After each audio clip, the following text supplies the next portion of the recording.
Hi, and welcome back to our new series, Soulbytes, where we're going to take a mini bite of a deep dive into the profound, supernatural, transformational, divine consciousness producing, divine transformation catalyzing, divine presence and love connecting, authentic Kabbalah, Hasidut, Hasidus. Anyway, that's my little promo.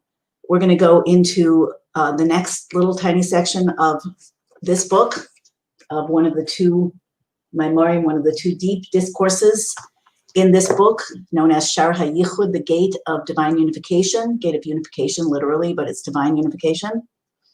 And last week we talked about how this is the Sefer Hisbonenus, the book of contemplation, what that means, what the purpose is, a little bit of how it works. We described it. If you didn't hear it, go back. The Soulbytes class videos should be in the units, Soulbytes unit section, but if the second one's missing, we'll put it in there soon.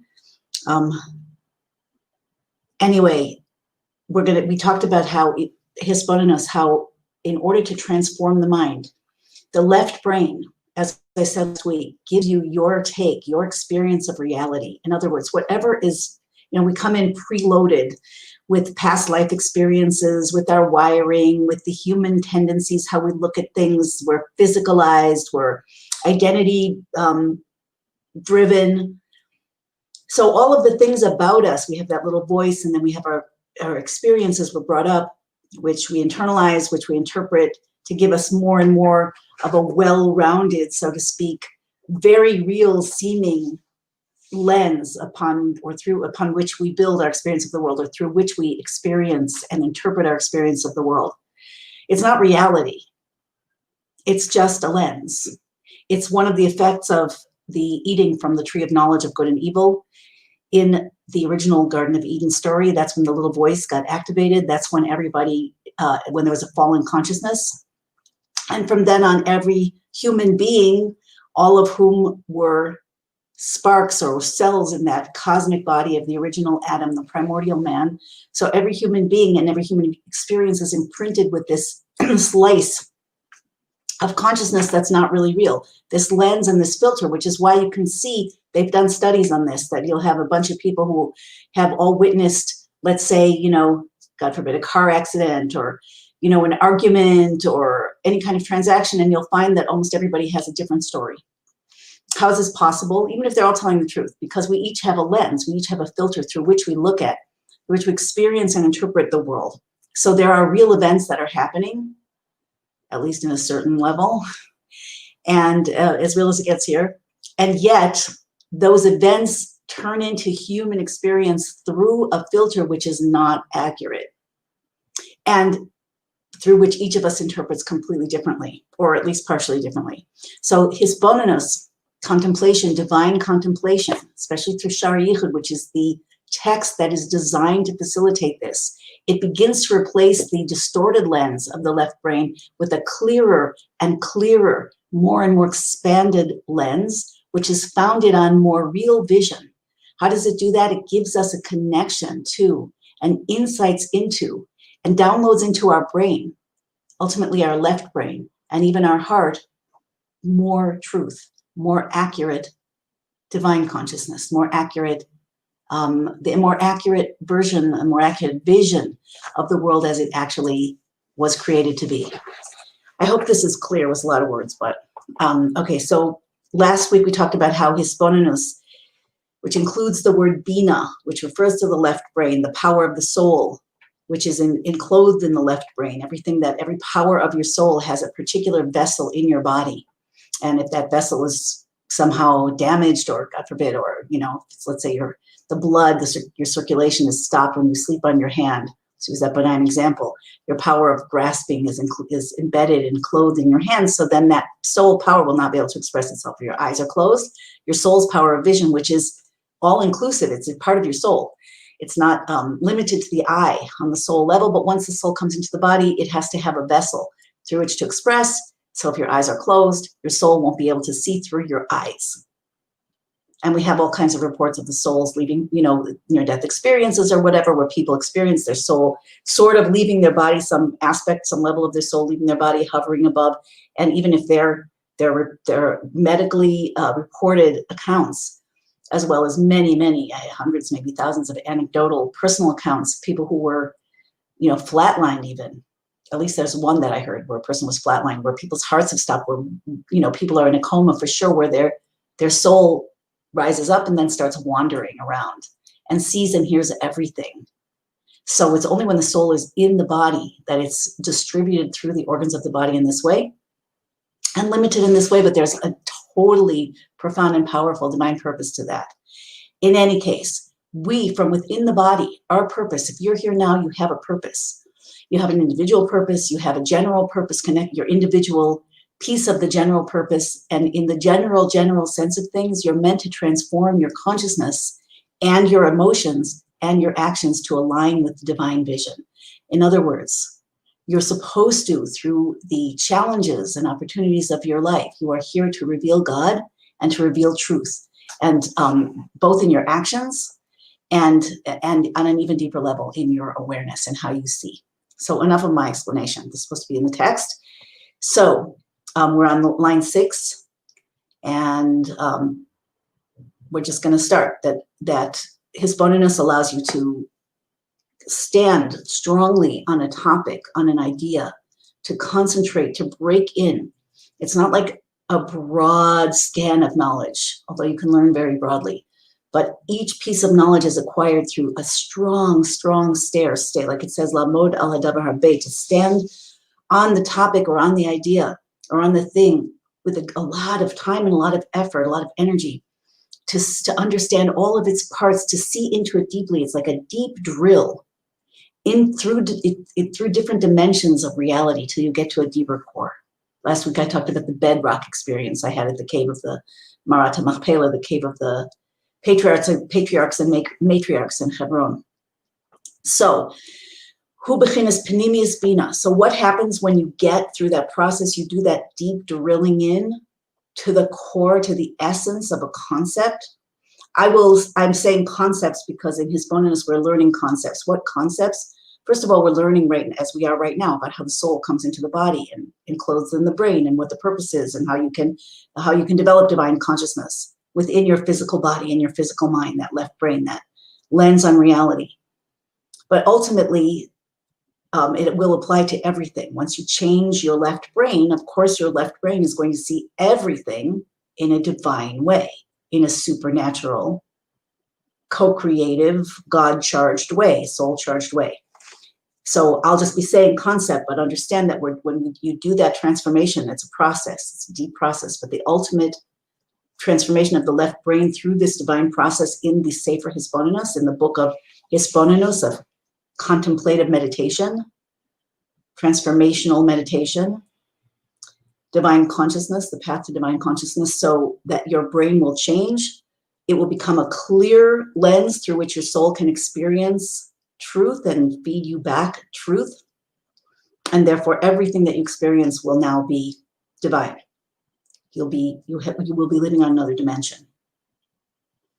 Okay, and this is called, this other dimension, this innermost dimension, when you get to it, is called Panimius Bina, the inner part of Bina, Hanikra Balashon Hagamara B'Shem Iyun. So the power through which we do this contemplation comes from the innermost soul experience, and it comes out as the ability to use your left brain to rewire your left brain.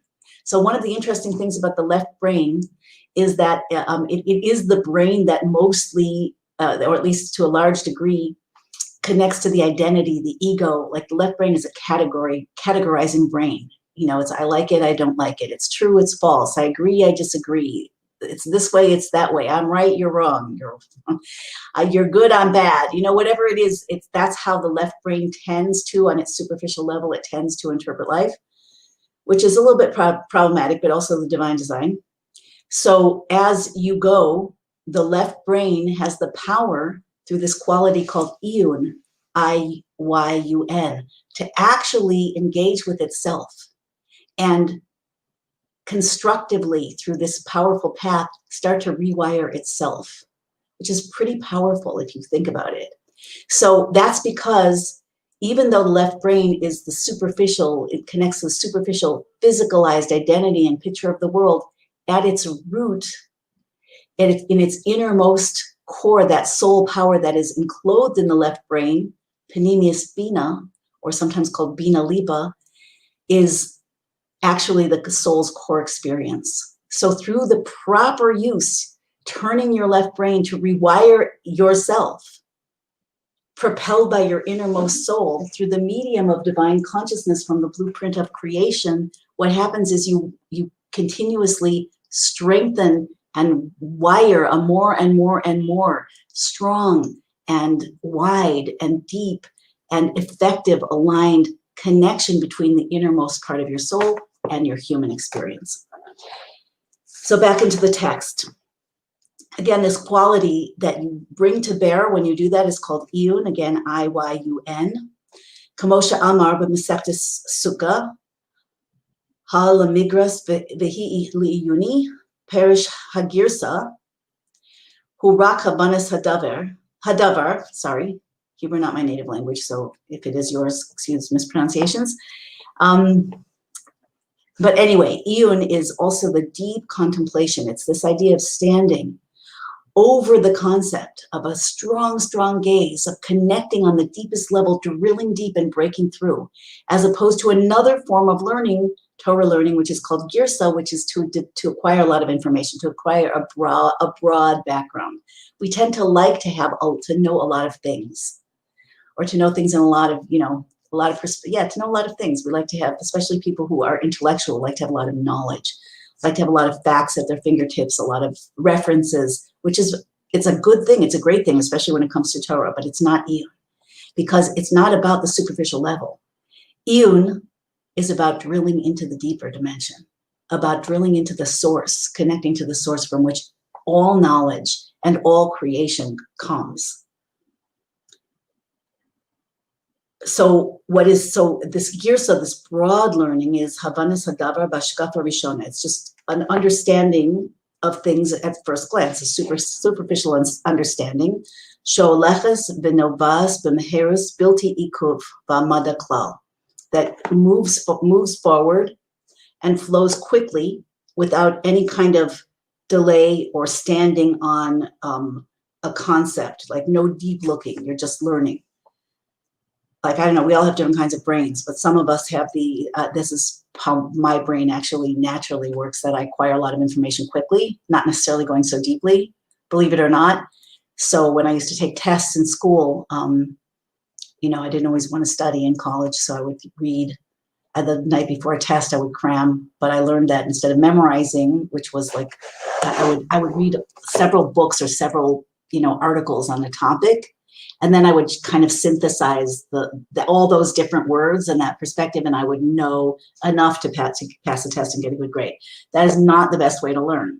So that is not the type of learning that iyun is. Iyun is the opposite. That's girsa. Iyun is the opposite. Iyun is where you're looking for the deeper truth that underpins and underlies and is the actual core essence of everything, including the concept. So for that, you have to be willing to stand on something. You have to be willing to go deep and not let go. Deeper and deeper and deeper. How deep can you go? There is no limit, because God is infinite. And God is infinite going inside and deep, at least as much as going outside and broad. You're also infinite in that sense. How deep is your awareness? And go deeper and deeper if you want to. That's what iyun is about. Kiyadua is going to give us an example. Kiyadua al derech mashal hamabit ve'eno al davar ma ve'eno misbonen klal al hadavar be'chuso muhuso b'chol chelka ha'pnimiyim v'chitzoniyim rak derech ma'avir ba'alma.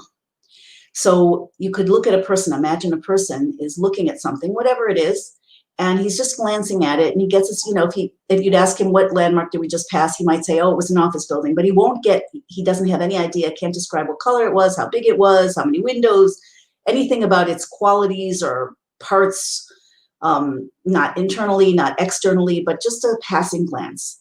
Shenimshach שבמשך זמן ודאי שכח עליו לגמרי. And when time passes, when you experience something like that, this could be visual or this could be anything. It's not only, this is just an example of seeing something with your eyes, but this is how we experience life. If you have an experience and you don't get deep into it, but it's just like it's on the surface. Even if you note it, when time passes, you're going to forget it. It's not going to make a permanent, indelible impression in your being. That's what we're going for. Permanent, indelible impression of the soul and God and divine consciousness and the deeper dimensions. And therefore you also can't, because it was superficial, you can't explain anything about it. What kind of building was it? Well, I don't know. It was just, I saw there was a sign in front, but I didn't really notice. You can't explain it to anyone else either. You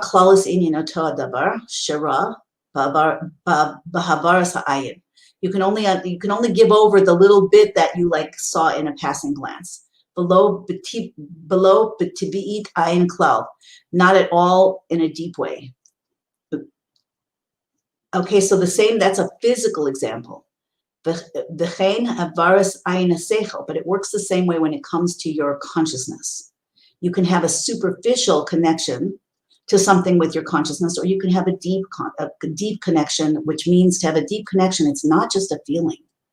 And this is really important. I guess we'll stop with this. When you have a connection of something with your consciousness, a deep connection, it's not just that it moves you. That's actually, we talked last week about how the Mittler Rebbe wrote a special collection of a special book compilation describing the 5 levels of his pilus, of being moved by spirituality, and how each of them occurs and is experienced, and how each of them is just a distraction on the way to total divine connection. You can, in fact,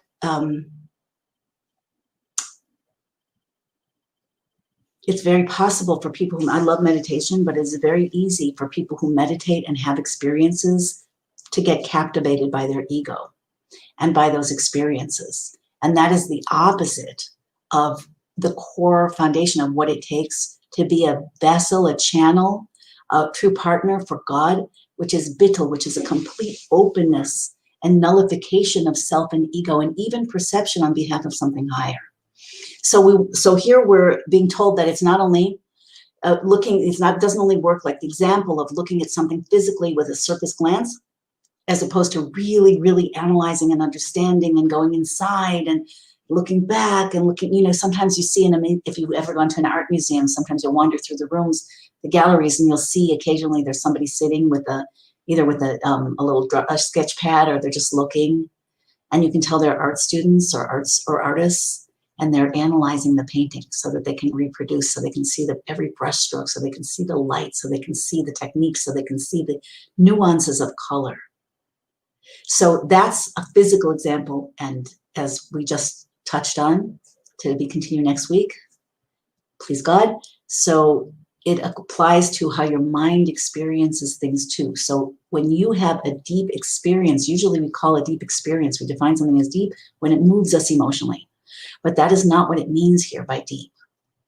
By deep, it means to actually connect to, become aware of, be conscious of, and ultimately wire into your being a deeper dimension of reality, a supernatural dimension of reality. Because the deeper you go, the closer you are to infinite divine truth, to the divine presence, to divine knowledge, and even to divine power, obviously, to be used correctly, because we don't go there with our ego.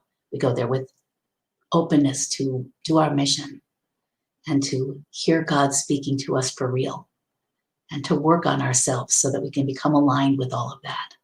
And that's really what I'll finish with this. That's what so much of what's happening right now is really all about, whether people realize it or not.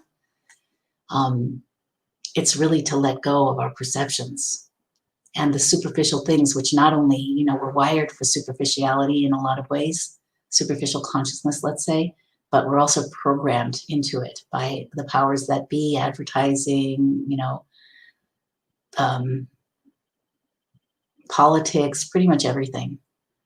So it's imperative, and the reason that our reality is shaking up right now, and everything that once looked predictable and sustainable is just, falling apart, is because we're being pushed to look deeper. Now, you can be pushed. We're going to go where we need to go because that's God's plan. And this is the time. We're in the time of redemption. But you get a lot of choice about whether you want to be pushed or whether you want to, run ahead of the wagon and do this proactively and joyfully. And then you need far fewer challenges and get a lot more peace.